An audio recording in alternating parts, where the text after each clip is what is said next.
Hello students, आज हम लोग फ्यूचर कंटिन्यूअस टेंस का इंट्रोगेटिव सेंटेंस पढ़ेंगे। 90% बच्चे गलतियां करते हैं ट्रांसलेशन में, ठीक है। तो कहीं आप भी ऐसी गलती नहीं करते हैं, वो गलती दूर करने के लिए ये वीडियो ज़रूर देखें। फ्यूचर कंटिन्यूअस टेंस का इंट्रोगेटिव सेंटेंस किसे कहते हैं आपको पहले से ही पता होगा, मगर एक बार और देख लेते हैं, जान लेते हैं। Interrogative sentence is a sentence that asks question. प्रश्नवाचक वाक्य वह वाक्य होता है जिससे प्रश्न का बोध होता है। प्रश्नवाचक वाक्य दो तरह से होते हैं, एक यस या नो टाइप क्वेश्चंस होते हैं, एक WH टाइप क्वेश्चंस होते हैं। तो सबसे पहले हम लोग यस या नो टाइप क्वेश्चंस का अंग्रेजी में अनुवाद कैसे करते हैं, ठीक है। कोई उदाहरण लिखते हैं, उसका अंग्रेजी में अनुवाद करते हैं, उसी के आधार पर हम स्ट्रक्चर लिखेंगे। जैसे क्या माधव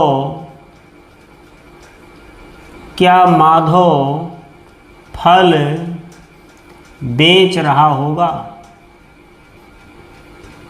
देखिए हिंदी वाक्य है, इसका अंग्रेजी में अनुवाद कैसे करेंगे आपको पता है। फ्यूचर कंटिन्यूअस टेंस है, WH टाइप क्वेश्चंस नहीं है।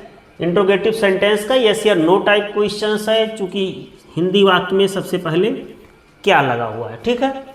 तो हम यहाँ पे रूल्स लिखेंगे। यदि हिंदी वाक्य में सबसे पहले क्या है, हिंदी वाक्य में सबसे पहले क्या है, सबसे पहले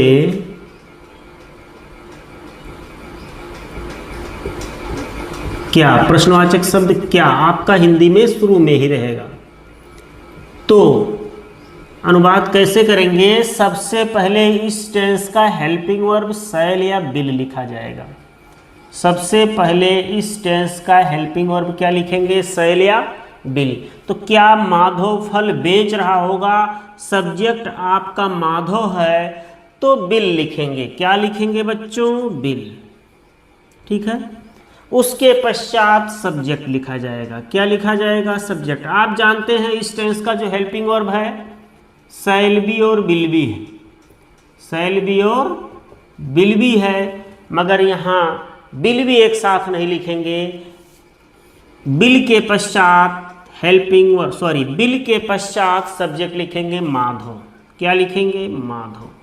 सब्जेक्ट के बाद हम बी लिखेंगे, बिल माधव, उसके पश्चात बी, उसके पश्चात मेन वर्ब का फोर्थ फॉर्म लिखेंगे।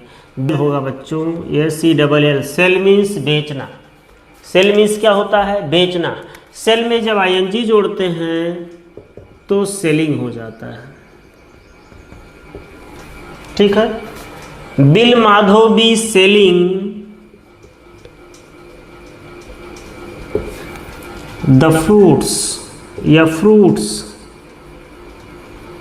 ठीक है। क्या माधव फल बेच रहा होगा। अब यहाँ पे MB4 यानी मेन वर्ब के फोर्थ फॉर्म के पश्चात हम ऑब्जेक्ट लिखते हैं, अन्य शब्द है उसकी अंग्रेजी लिखेंगे, उसके पश्चात क्वेश्चन मार्क लगाते हैं। दूसरा वाक्य, क्या मैं आपको पढ़ा रहा हूँगा, पढ़ा रहा हूँगा, ठीक है। Question mark. क्या सबसे पहले है तो शैल या विल सबसे पहले लिखेंगे। सब्जेक्ट मैं है तो क्या लिखेंगे, शैल। क्या लिखेंगे, शैल लिखेंगे। क्या लिखेंगे बच्चों, शैल लिखेंगे, चूंकि सब्जेक्ट मैं है, मैं की अंग्रेजी आई और बी के साथ शैल लिखा जाता है, ठीक है। शैल आई, उसके पश्चात बी, पढ़ाना की अंग्रेजी टीच, तो टीच का ING form teaching. Shall I be teaching you, shall I be teaching you. और लिखते हैं वाक्य, क्या अध्यापक स्कूल जा रहे होंगे। क्या अध्यापक स्कूल जा रहे होंगे, ठीक है। अब यहाँ पे क्या है, तो सबसे पहले सेल या बिल आएगा। अध्यापक आपका सब्जेक्ट है तो बिल लिखेंगे। सब्जेक्ट आई या बी होता तो सेल लिखा जाता। अध्यापक है यहाँ पे सब्जेक्ट तो बिल लिखेंगे। बिल द टीचर, जा रहे होंगे अगर बहुत से टीचर्स हैं तो will the teachers be going to school. Will the teachers be going to school. ठीक है, अब हम लोग पढ़ते हैं WH टाइप क्वेश्चंस। यस या नो टाइप क्वेश्चंस का अनुवाद कैसे करते हैं। सबसे पहले हेल्पिंग वर्ब सेल या बिल लिखेंगे, उसके पश्चात सब्जेक्ट लिखेंगे, उसके पश्चात बी लिखेंगे, उसके पश्चात मेन वर्ब का ING फॉर्म, उसके पश्चात ऑब्जेक्ट, फिर अन्य शब्द है उसकी अंग्रेजी लिख करके क्वेश्चन मार्क लगाते हैं। ठीक है, अब हम WH टाइप क्वेश्चंस पढ़ते हैं। आपको पता होगा कि WH टाइप क्वेश्चंस किसे कहते हैं। WH टाइप जो क्वेश्चंस होता है उसमें प्रश्नवाचक शब्द क्या, कब, कैसे, कहाँ, ये सभी शब्द हिंदी वाक्य के बीच में आते हैं। ठीक है, तो WH टाइप क्वेश्चंस आपको पता है कि कैसे क्वेश्चंस होते हैं, इस प्रकार के वाक्यों का अनुवाद कैसे करते हैं। सबसे पहले क्वेश्चन वर्ड लिखेंगे आप, ये आपका स्ट्रक्चर है। क्वेश्चन वर्ड लिखेंगे सबसे पहले, उसके पश्चात सब्जेक्ट के अनुसार सेल लिखेंगे या बिल लिखेंगे। अगर सब्जेक्ट आई या बी है तो सेल लिखेंगे अन्यथा बिल लिखेंगे। उसके पश्चात सब्जेक्ट लिखते हैं और फिर बी लिखते हैं, फिर मेन वर्ब का फोर्थ फॉर्म या ING फॉर्म लिखते हैं और फिर ऑब्जेक्ट लिखते हैं और फिर अन्य शब्द है उसकी अंग्रेजी लिख करके क्वेश्चन मार्क लगाते हैं। ठीक है, ये WH टाइप क्वेश्चंस का स्ट्रक्चर है। अब एग्जाम्पल लिखते हैं हम। तुम पढ़ाई क्यों कर रहे होंगे, क्यों कर रहे होंगे, ये भविष्य में प्रश्न किया जा रहा है। तुम पढ़ाई क्यों कर रहे होंगे भविष्य में। ठीक है, तो यहाँ पे देख रहे हैं प्रश्नवाचक शब्द क्यों है, तो इसकी अंग्रेजी सबसे पहले लिखेंगे व्हाई। क्या लिखेंगे, व्हाई।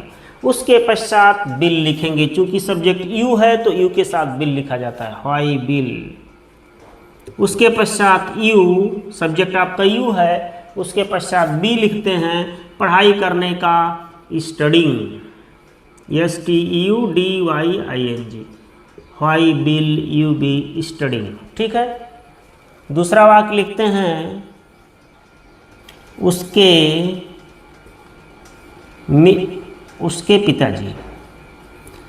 पिताजी क्या खरीद रहे होंगे, उसके पिताजी क्या खरीद रहे होंगे।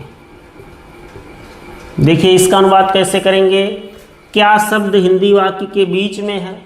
ठीक है, दूसरी चीज ये WH टाइप भी है, तो क्या की अंग्रेजी सबसे पहले लिखेंगे हॉट। क्या लिखेंगे, हॉट। उसके पश्चात उसके पिताजी सब्जेक्ट है तो बिल लिखेंगे, हॉट बिल। हिज फादर, उसके पश्चात बी और फिर वर्ब का ING form buying, what bill his father B buying. अगला वाक्य लिखते हैं, वह स्कूल से कब लौट रहा होगा, वह स्कूल से कब लौट रहा होगा। देखिए इसका अनुवाद कैसे करते हैं। प्रश्नवाचक शब्द कब है तो इसकी अंग्रेजी सबसे पहले लिखेंगे व्हेन। उसके पश्चात बिल लिखेंगे, व्हेन बिल ही। स्कूल लौटना की अंग्रेजी return, when bill he returning, या कमिंग बैक भी लिख सकते हैं, when bill he returning from school, from school, वह स्कूल से कब लौट रहा होगा। अब हम पढ़ते हैं रूल नंबर 3। रूल नंबर 3 के अंतर्गत क्या पढ़ते हैं, इसको रूल नंबर 2 मान सकते हैं, स्ट्रक्चर नंबर 2। यदि प्रश्नवाचक शब्द हु, उसके पश्चात हाउ मेनी के साथ जो नाउन आते हैं, कभी कभी सब्जेक्ट का ही कार्य करते हैं। यदि प्रश्नवाचक शब्द हु या how many plus noun subject का कार्य करे, सब्जेक्ट का कार्य करे, तो उसका अनुवाद कैसे करेंगे? देखिए कैसे करते हैं। कितने लोग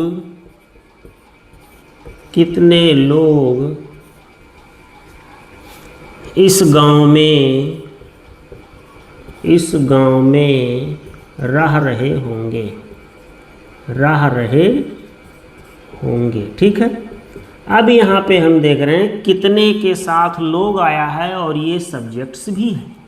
ये आपका सब्जेक्ट है, तो इसकी अंग्रेजी सबसे पहले लिखिए how many people.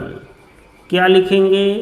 How many people. इसको पीपल मत पढ़िएगा बेटा, पीपल पढ़िए। How many people will we, क्या लिखेंगे? Will we living in this village.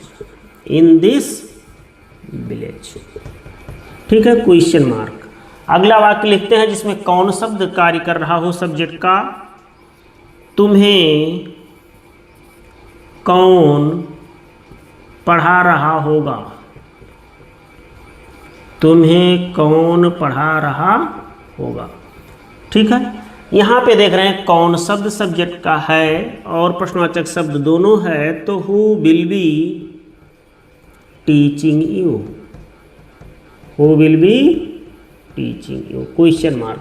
प्रश्नवाचक वाक्यों के अंत में एक प्रश्नवाचक चिन्ह लगाना नहीं भूलते हैं। अगर आप भूल गए तो सेंटेंस गलत हो जाएगा। और एक रूल्स और पढ़ते हैं हम, ये आप नोट कर लीजिए, स्क्रीनशॉट।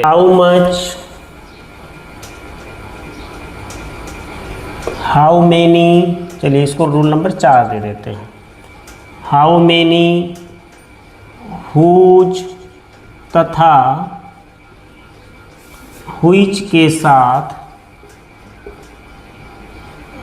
उससे संबंधित